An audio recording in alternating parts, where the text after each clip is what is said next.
Hello बच्चों, मैं अतुल सैनी आज आपको क्लास 10th का अर्थमेटिक प्रोग्रेशन टॉपिक पढ़ाने जा रहा हूँ। ठीक है बच्चों, अर्थमेटिक प्रोग्रेशन सबसे इम्पॉर्टेंट चीज़ क्या होती है? ये प्रोग्रेशन कह लो या इसे हम सीक्वेंस भी कहते हैं। सीक्वेंस एंड सीरीज इस नाम से भी आपको कुछ बुक्स में मिल जाएगा।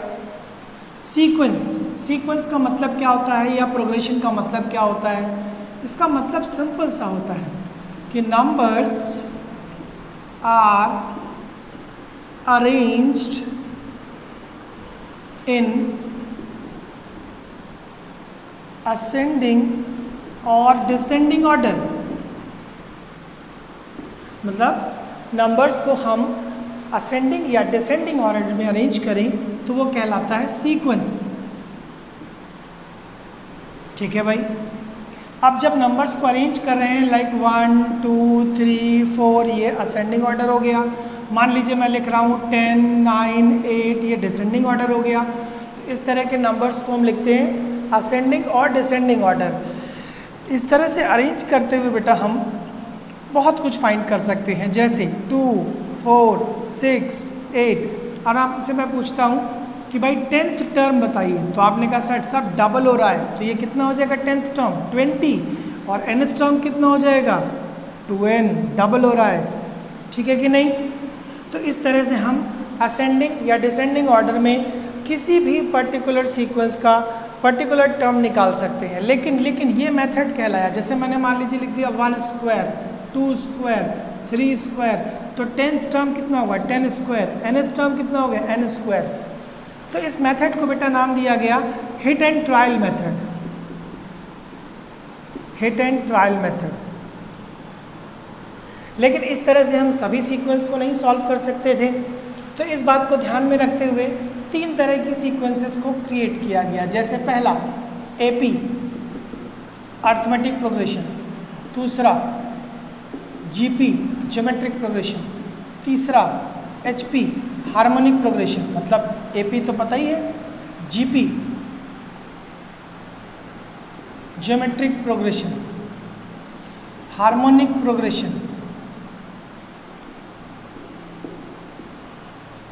इस तरह से हम 3 तरह की सीक्वेंसेस को डिस्कस करते हैं। लेकिन आज हमारा टारगेट है पहला अर्थमेटिक प्रोग्रेशन पढ़ने का। अर्थमेटिक प्रोग्रेशन यानी एपी। ऐसा देखा गया बेटा कि सीक्वेंसेस में कुछ सीक्वेंसेस में डिफरेंस सेम था 2 4 6 8, तो यानी कि इन सब में डिफरेंस 2 2 का चल रहा था। तो इस तरह की सीक्वेंस को कहा गया अर्थमेटिक प्रोग्रेशन या अर्थमेटिक सीक्वेंस, यानी sequence having same difference between 2 consecutive term. 2 consecutive terms के बीच का अगर डिफरेंस सेम है तो वो अर्थमेटिक प्रोग्रेशन कहलाती है। जैसे आप गौर करिए, ये फर्स्ट टर्म है, तो हम लोगों ने यहाँ पे फर्स्ट टर्म को नाम दिया ए क्या है बेटा? First term. और डी को कहते हैं हम लोग कॉमन डिफरेंस। क्या बोलते हैं बेटा? Common difference. कॉमन डिफरेंस हमेशा फिक्स होता है। कैसे फिक्स होता है? सेकेंड माइनस फर्स्ट बराबर थर्ड माइनस सेकेंड बराबर फोर्थ माइनस थर्ड। इस तरह से सब डिफरेंस में इक्वल होना चाहिए। That is called D, common difference. N को बोलते हैं हम लोग number of terms. Number of terms का मतलब क्या होता है बेटा? जैसे मैंने बोला फर्स्ट टर्म, तो ये 1 है, नंबर ऑफ टर्म 1 और वैल्यू 2। मैं बोल रहा हूँ सेकेंड टर्म यानी 4, मैं बोल रहा हूँ थर्ड टर्म 6, मैं बोल रहा हूँ थर्ड यानी n इज 3। अब tn एक वर्ड यूज होता है। tn का मतलब होता है लास्ट टर्म या l या tn, यानी इसे बोलते हैं वैल्यू ऑफ nth टर्म। इसे क्या बोलते हैं बेटा? Value of nth term. बस इस चीज़ का ध्यान रखना बेटा, वैल्यू ऑफ nth टर्म। यानी हमें पता चल गया कि a क्या होता है, d क्या होता है, n क्या होता है और tn क्या होता है। अब हम इससे सीक्वेंस बनाकर देखेंगे और एक फॉर्मूला सीखेंगे बेटा। अब देखो बेटा, जैसे मेरे पास अभी मैंने आपको बताया a है फर्स्ट टर्म, d है common difference, n is number of terms, tn nth term. इसको हम लोग l भी बोलते हैं लास्ट टर्म। अब ध्यान देना, हमने आपको बताया था पहला टर्म अगर ए है तो दूसरा टर्म ए प्लस डी होता है, क्योंकि डिफरेंस ऐड करते चलो अगला टर्म मिलता जाएगा। तो A plus 2d, A plus 3d and so on, ऐसे बढ़ते जाएंगे। गौर करिए, मैं बोल रहा हूँ सेकेंड टर्म और लिख रहा हूँ 1d, मैं बोल रहा हूँ थर्ड टर्म लिख रहा हूँ 2d, मैं बोल रहा हूँ फोर्थ टर्म लिख रहा हूँ 3d। तो ऐसे अगर इसका हम nth टर्म लिखना चाहें तो वो बन जाता है a plus n minus 1d, एक लेस करके। This is called nth term of AP, nth term of NAP। अब इसका लॉजिक क्या है? जैसे मान लीजिए मैंने एक सीक्वेंस लिखी 1 3 5 7 एंड सो ऑन, और मुझे चाहिए इसका 15th टर्म। तो देखिए बेटा, a की वैल्यू कितनी है 1, कॉमन डिफरेंस कितना है 3 माइनस 1 दैट इज 2, ठीक।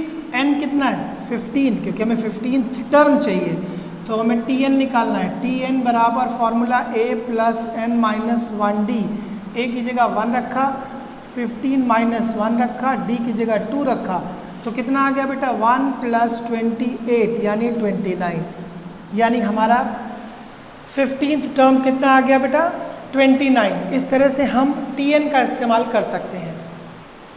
देखो बेटा, इस फॉर्मूले में यानी tn वाले फॉर्मूले में कितने वेरिएबल है बेटा? 4 वेरिएबल है।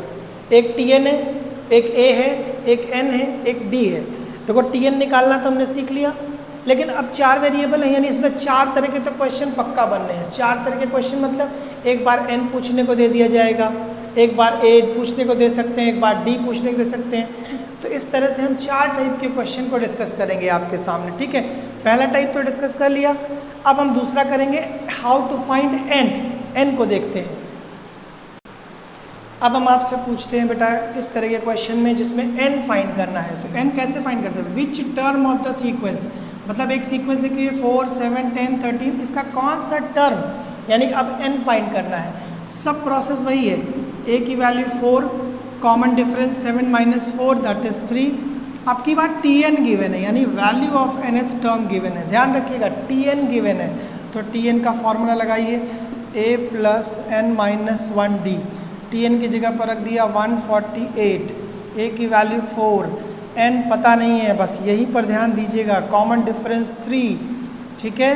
अब 148 is equals to 4 plus 3n minus 3, 4 minus 3 1 बचा, 1 उधर ट्रांसफ़र हो गया, तो 148 माइनस 1 इज़ 3n, यानी 3n बराबर 147, n बराबर देखो 3 से डिवाइड करो, ठीक है,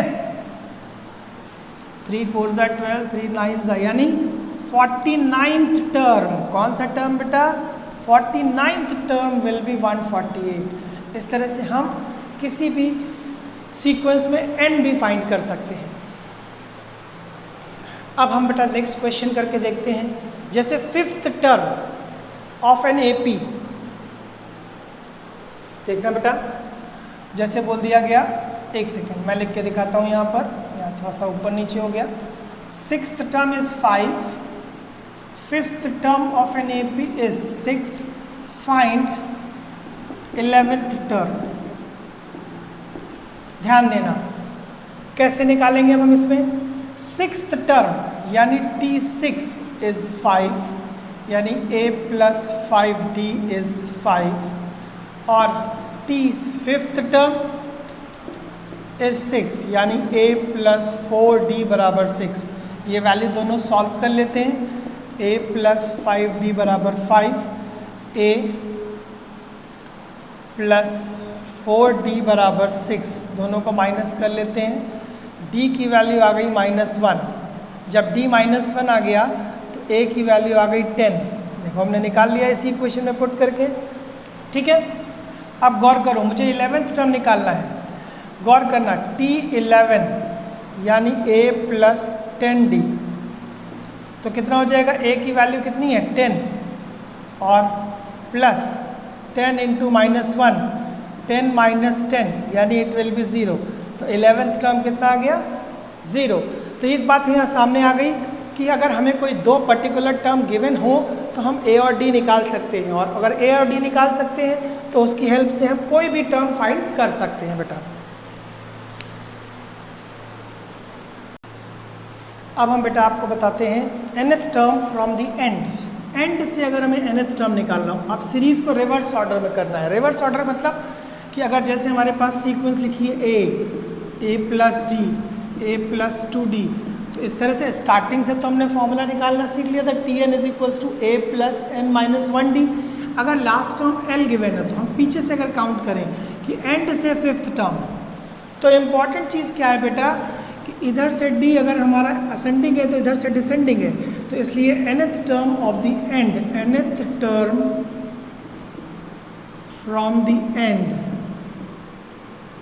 इज, अब की बार L is the first term, minus हो जाएगा बस L minus N minus 1d बस, यानी इसको हम Tn डैश से भी रिप्रेजेंट कर सकते हैं nth term from the end. मान लीजिए मेरे पास एक सीक्वेंस लिखी हुई है 2, 4, 6, 8 और ये लास्ट टर्म है 100 और मुझसे पूछा गया है फाइंड, क्वेश्चन है फाइंड 10th टर्म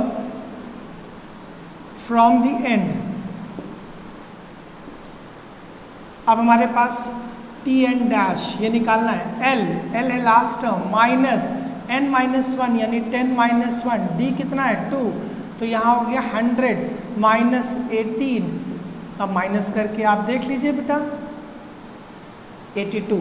तो इस तरह से हमें पता चल जाएगा 10th term from the and, यानी हम एंड से कोई भी टर्म निकालना चाहें एपी का, चाहे स्टार्टिंग से निकालना चाहें चाहे एंड से निकालना चाहें, दोनों ही केसेस में हमारा nth टर्म निकाला जा सकता है। अब कभी कभी इसमें एक ट्रिक यूज़ होती है, ट्रिक जो अभी मैंने एक क्वेश्चन यूज़ किया था उसमें मैं बताना जा रहा हूँ। जैसे मैं आपसे बोलूँ कि pth टर्म इज़ q और qth टर्म इज़ p, तो हमेशा याद रखिएगा कि p plus qth term is 0 100%। जैसे अभी मैंने आपको थोड़ी देर पहले बताया था कि 6th term is 5, 5th term is 6 और मैंने 11 पूछ लिया था आपसे, यानी 6 और 5 11, इनका सम देखो 0 आ चुका है, पहले भी हमने निकाला था, ठीक है। लेकिन अगर इसी में आपसे मैं बोल दूं कि rth टर्म निकालो तो डायरेक्ट फॉर्मूला होता है p plus Q minus r, direct, ये शॉर्टकट है। ये शॉर्टकट केवल कंपटीशन में काम आती है, वरना आपको करना वैसे ही जैसे भी किया था मैंने। अगर मैं आपसे बोल देता इसमें कि T15 निकालो तो T15 कैसे निकलेगा, p plus Q minus r, तो कितना हो गया बेटा -4। इस तरह से हम nth टर्म के फॉर्मूले का इस्तेमाल कर सकते हैं।